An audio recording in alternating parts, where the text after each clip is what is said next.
I'm almost mad that one of the DCEU's best villain deaths happened in a 2022 movie that flopped. The DCEU was a divisive franchise in superhero cinema and finally concluded with Aquaman and the Lost Kingdom. Still, I can't help but be a little disappointed that one of the best and most intelligent DCEU villain deaths in the entire franchise was featured in a film few people saw.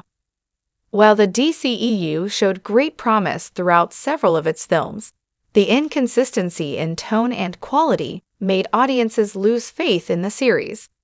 This waning interest was reflected in the franchise's final years, when they released movies that most people were not interested in going to see.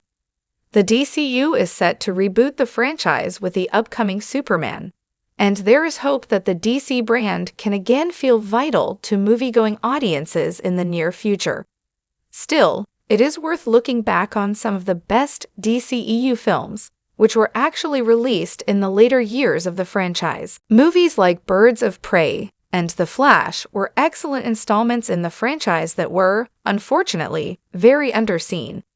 The same could be said about a 2022 film that was hoped to be an enormous hit for Warner Bros. Discovery. Black Adam saw the introduction of Sabbac to the DCEU. Named as an acronym for the demons Satan, Aim, Belial, Beelzebub, Asmodeus, and Krates, the demon villain was poised to be a terrifying threat.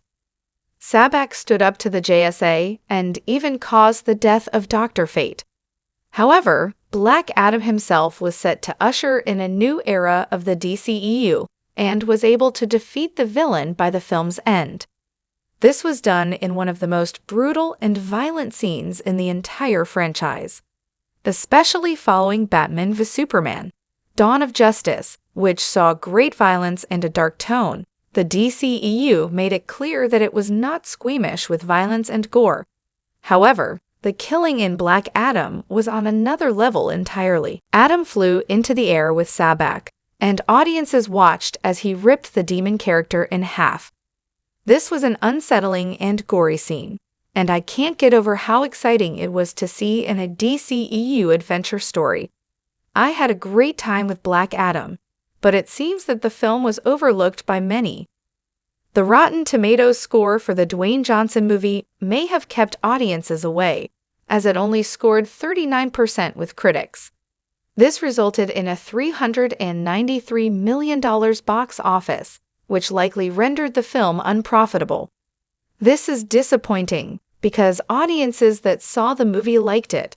Black Adam holds an 87% score with audiences on Rotten Tomatoes, and was warmly received as a decent superhero blockbuster.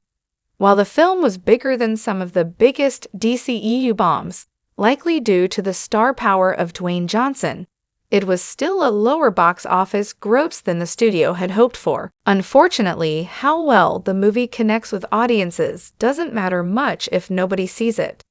While the film was bigger than some of the biggest DCEU bombs, likely due to the star power of Dwayne Johnson, it was still a lower box office gross than the studio had hoped for.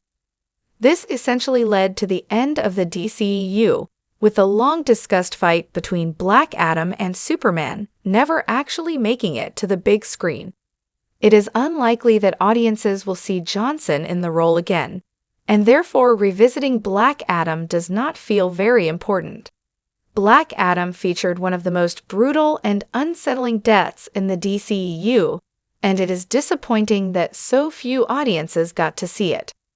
While a $393 million box office gross is substantial, giant superhero tentpole films like Black Adam set their sights a lot higher than that and, due to inflated budgets, likely did not bring in a profit. Still, it is worth revisiting Black Adam for its JSA depiction, as well as for the incredibly violent death that Sabbac experienced at Black Adam's hand in the film's climax.